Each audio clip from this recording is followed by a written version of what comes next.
Hey everybody, this is Eric Worre and welcome to Network Marketing Pro. I'm here with Darin Kidd. Darin, how you doing? Hey, doing great. Darin has come to share some ideas with us. Darin is just this close to being $1 million a year earner. He's ready to shoot through that barrier and go to the next level. But I believe that success leaves clues. I believe that influential people in the network marketing profession we can all learn from their ideas, from their failures, from their successes, from their experiences. So today, we're just going to hang out. Sounds good. And talk for a little bit. So why don't you share a little bit with me of your story prior to network marketing. Where'd you come from? Well, I live in a little town. I think we're up to 4 stoplights. So we have 1,500 people in our town, 10,000 in the county, Appomattox, Virginia. And so growing up in the country, went to college, made it for about 1.5 years. My mom says I majored in girls, so there's no degree in girls. And so ended up college dropout and, did the job thing. Ended up bankrupt at about 25 and, car repossessed on like Medicaid. Bankrupt. Like everything gone not pretty broke. much. No, not broke. Well, I had a PhD. I was poor, hungry, and driven. Let's just put it that way. Bankrupt, car repossessed, on Medicaid, government assistance, applying for food stamps, college dropout, no job at that point, and, depressed, feeling like a failure as a human being. When you can't feed your kids, can't support your wife, can't keep a job, couldn't make it through college. Really, I didn't have a lot of hope, but that's where I ended up. How did that happen? What happened?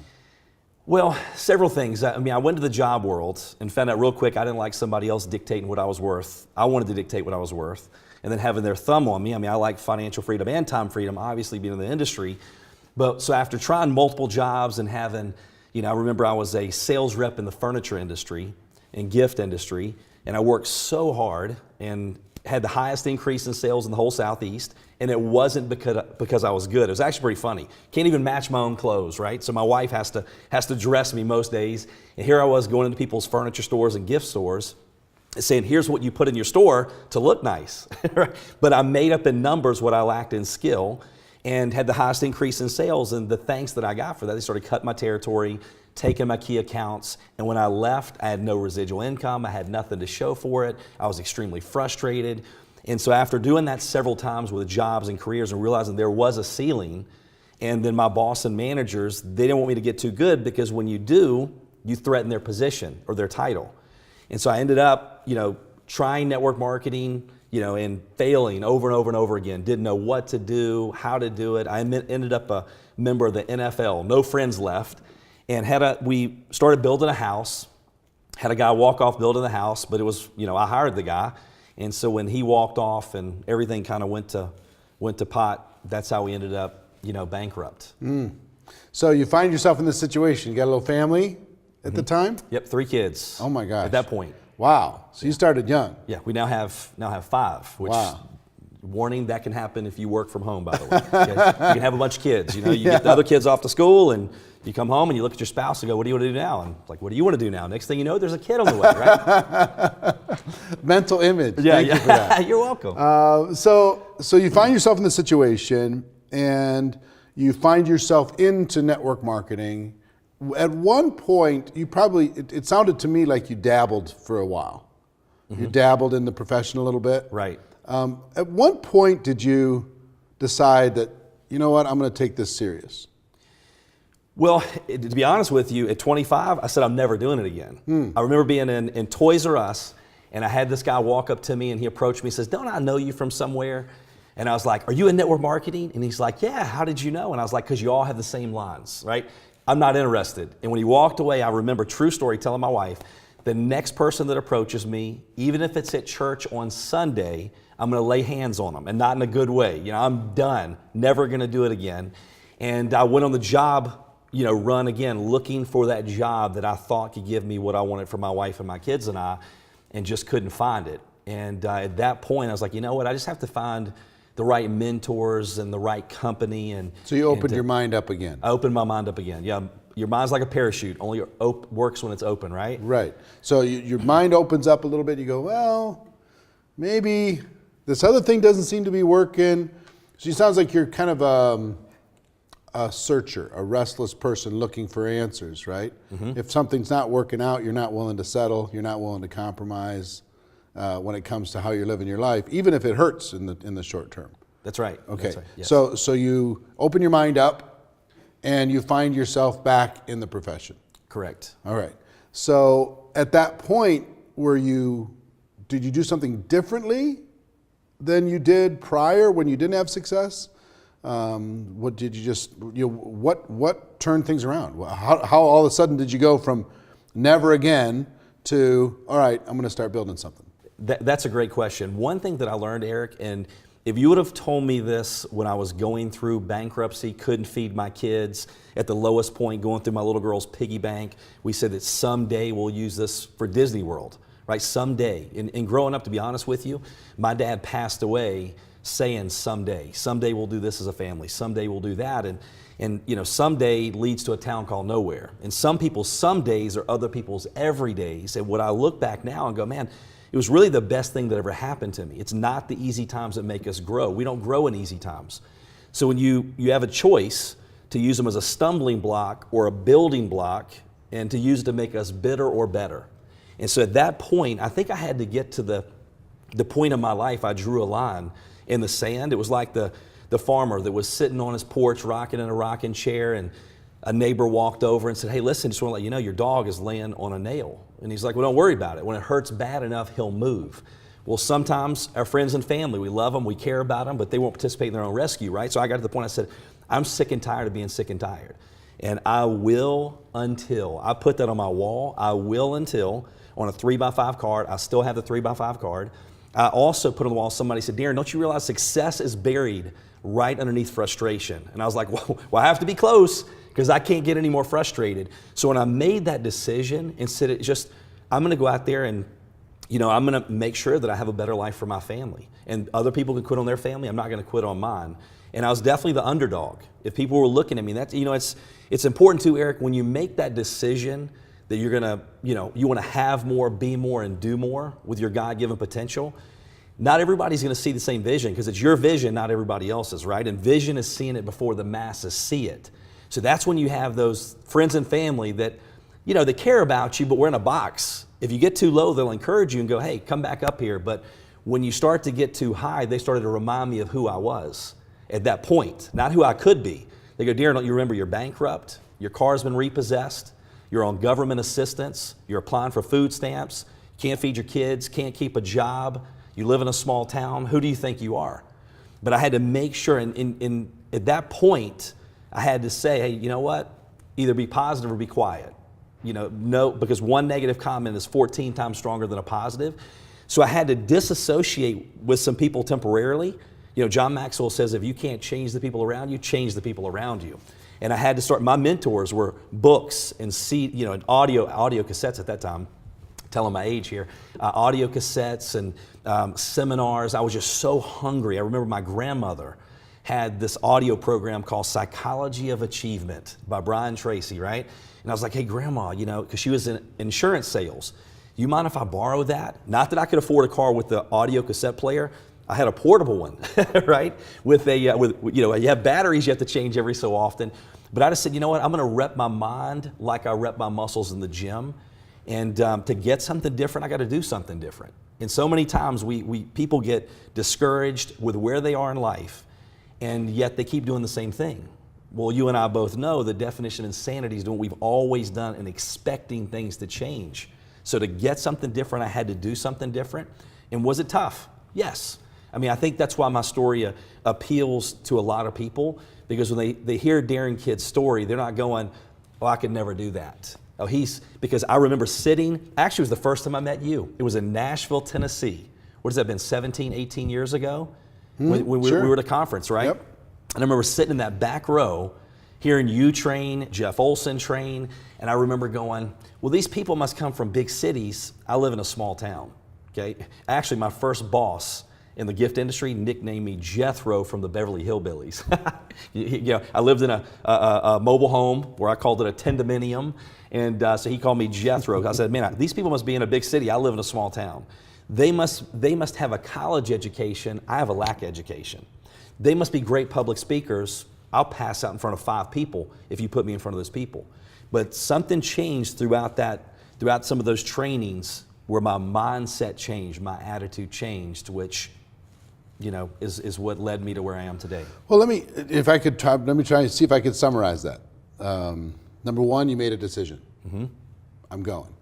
I'm doing it. I'm not going to be stopped. That's right. And I see that with top earner after top earner. There comes a point where they just say, I'm going to the top. I'm not stopping along the way. Right. I'm not going to be distracted. Number two, you decided to change you. You decided to learn and grow and stretch and become more than you were and feed your mind. That's right. Because you can make more if you become more, right? Mm-hmm. And three, you started to engage in the activities that were going to give you the best chance for success moving forward. Yes. What do you think separates you from the average person? There's people who got involved same time you did. There's people who have more credentials than you. People have less credentials than you. Doesn't matter. But why are you on the verge of $1 million a year in network marketing and other people can't make 10,000? What's the difference? Because there's got to be a difference. Yeah, there's a couple things. One, you said I decided to become more. Mm-hmm.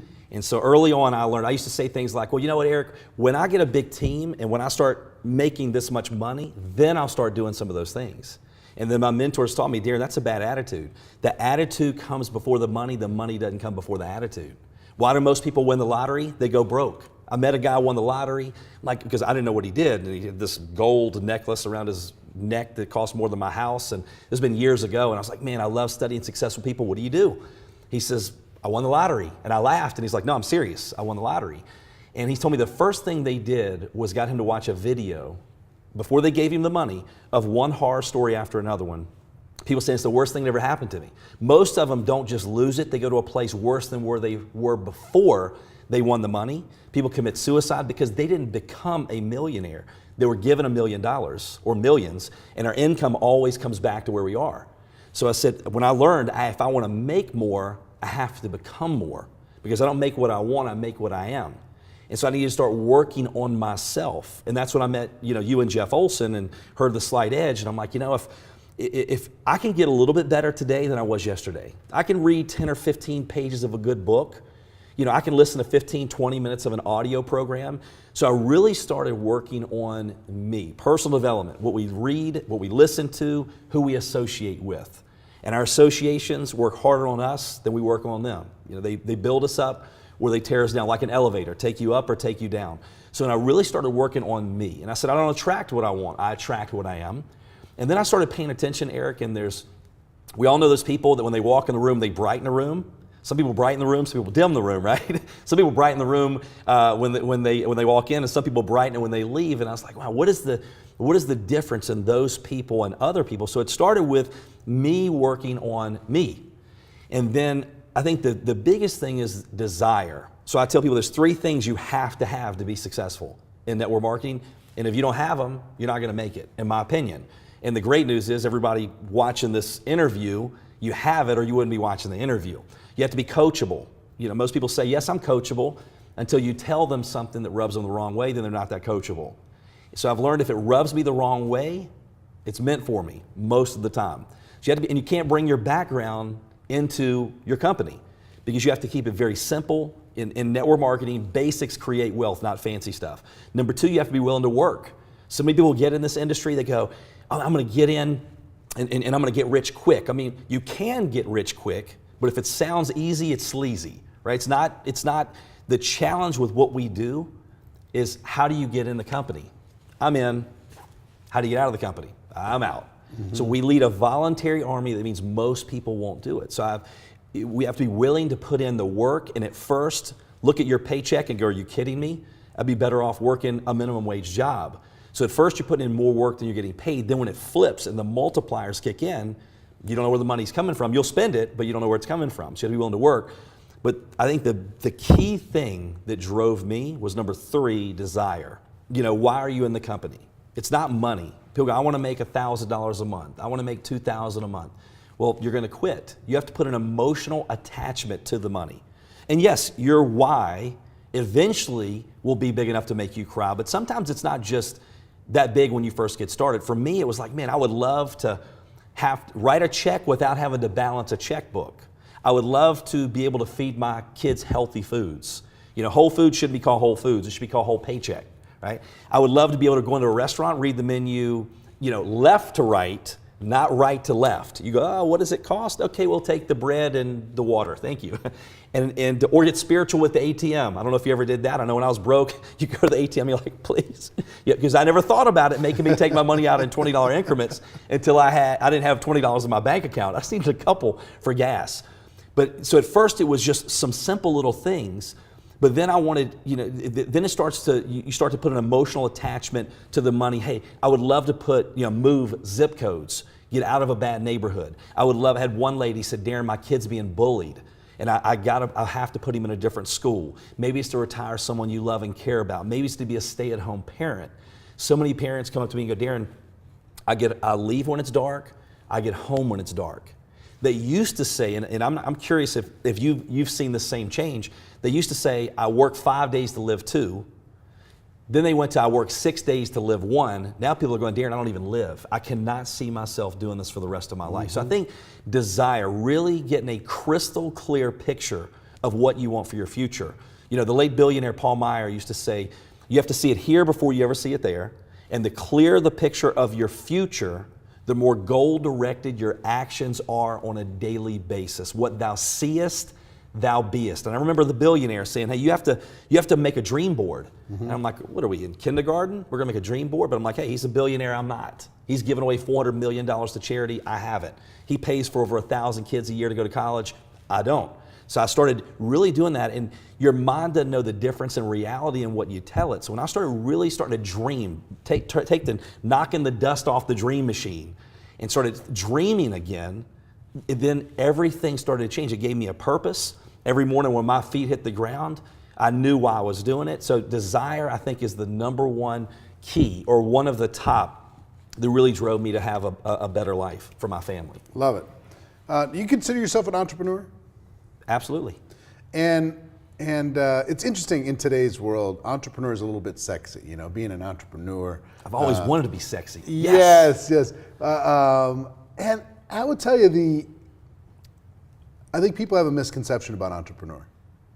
There's a whole bunch of people that think you become an entrepreneur and you don't have to answer to anybody, and you can just kind of live the good life. Entrepreneurs work hard. Right. How hard do you work? Hard.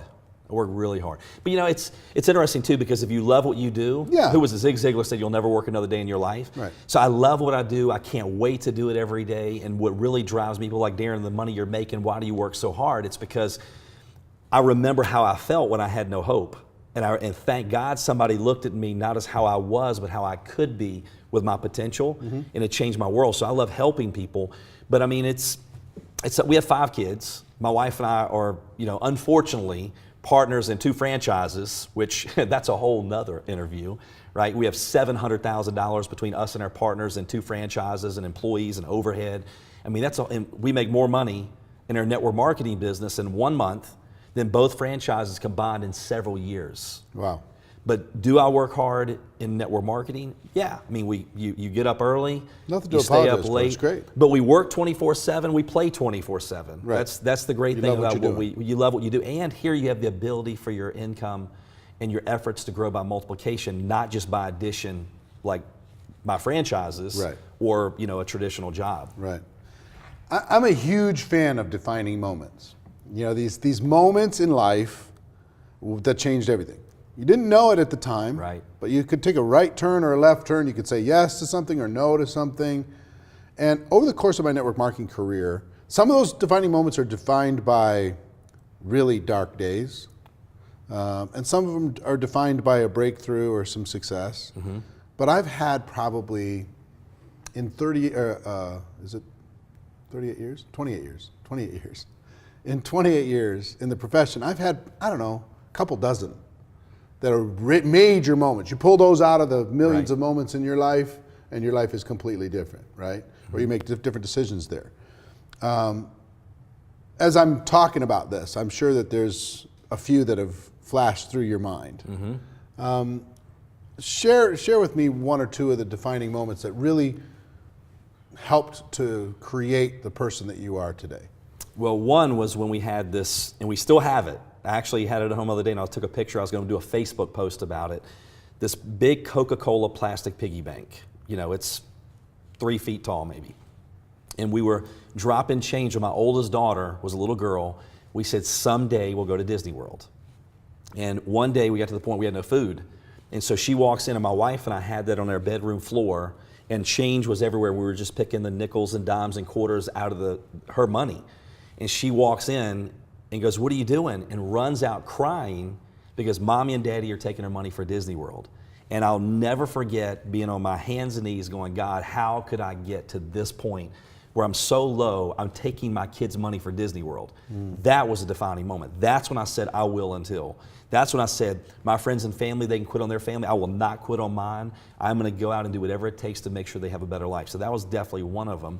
And another one actually was at your GoPro event last year.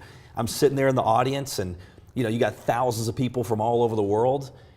And there was a light bulb came. I was like, man, it just built my belief. And it's interesting, Eric, every time that I've gone to a different level in my life and in my business, it's because I finally believed that I could. That's the law of the lid, right? And so when I was sitting there going, man, thousands of people from all over the world, people making more money in a month than most people make in their entire lifetime. We're in a 100-plus-year-old industry, around $170 billion industry. This is the best industry on the planet. And when I left, I just had a new level of belief. And I didn't even think I could go to a new level of belief. So that was definitely a light bulb moment. And I've had people say, Darin, when you went to Vegas and you went to that GoPro event, something happened because you came back a man on a mission. And it's true. I want to do as much good as I can to as many people as I can, as long as I can. So those are two that really just come to the top of my mind right off the bat. Well, I love it. Well, listen, I love the fact that you are a master of your craft. I love the fact that you are a hardworking entrepreneur. I love the fact that you're growing every single day and you're not satisfied with the person that you've become. Not that you're dissatisfied with it, but you're not satisfied that that's the full potential of you. Right. So you're growing every single day as a habit. Right. You're growing every single day as part of how you live your life. And you infect other people with that same thought process, which is become more. So, number two, you can contribute more. So growth is one amazing thing that makes me happy, but contribution is something that's unbelievable. There'd be the ability to connect with people like this through different technology, to be able to share ideas and just be a little tiny piece of the story and contribute and be more powerful, to be able to contribute more and to give more to other people. So here's what I'd like you to do as we kind of wrap up.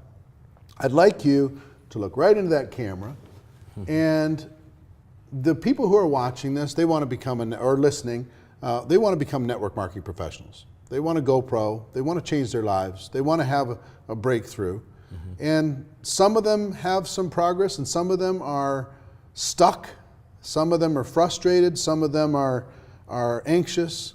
What advice would you have for them? Just if you were sitting in their living room and they're saying, you know, look, I really want this, but I don't quite know how. Right. What advice would you have for them? Go ahead. Well, here's what I would say to you, and I pray this makes a difference in your business and your life. You definitely have to be coachable. And you find people, why would we spend our whole life trying to figure out what to do right when we can read a book? I've heard Jeff Olson say that many times. When you can read a book, and somebody spent their entire life trying to figure out what to do right, and they put it in a book. So why would you spend years trying to figure out what to do in network marketing when you can watch things like this, interviews, go to events, listen to your mentors in your company, learn from their experience. You shave years off your learning curve, you compress time frames, but be coachable. Leave your background out of it. Be willing to work. Yes, we have to pay the price, but I don't mind paying the price if the promise is clear. We know in network marketing, the promise is definitely clear. You know, it's a legitimate business, over 100 years old. We're in a $170 billion industry, but we have to be willing to put in the work. Desire, figure out what you want and why you want it. and keep that in front of you at all times, because when things get tough, that's what helps you stay strong enough, long enough. So if you have those three things, which you do because you're watching the video, so congratulations on that. And then the last thing I would say is be persistent, consistent. It's hard to go out there and build a legitimate business if we're fired up for a couple weeks and then we take off a couple weeks. And it's an emotional roller coaster. If you have not felt like quitting your company yet, or the industry, just give it some time. You'll be there. I used to want to quit about 100 times a day. I tell people I'm down to about 2.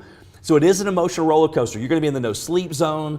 I'm so jacked out of my mind. We have hope. This is a better life for my family. Then you go talk to people that you know, love, and care about, and they say some of the stupidest things we've ever heard, right? Like, you're not doing one of those things, are you?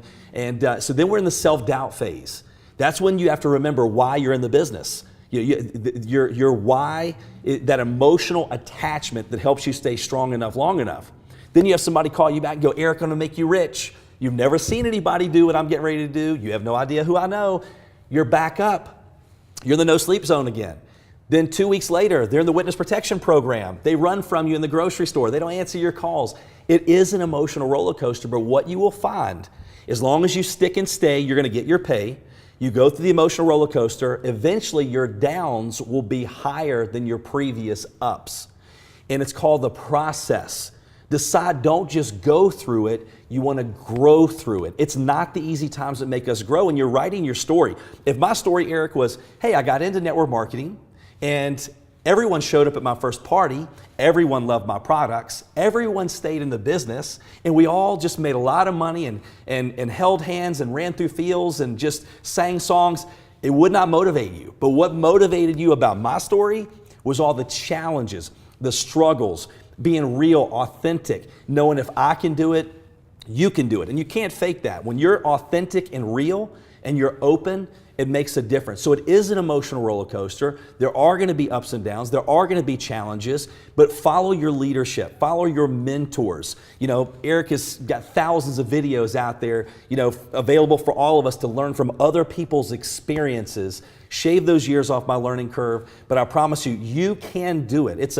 I believe people like, well, do they have to be in your company to make it? No, it's an abundance mentality. We've got a great industry. There's so many great companies around this world. And I've never known an industry where you have the ability to make a difference and an impact on so many people, directly and indirectly affect the lives of hundreds to thousands to millions of people. And you may go, well, I never want to be on video. I never want to be on stage.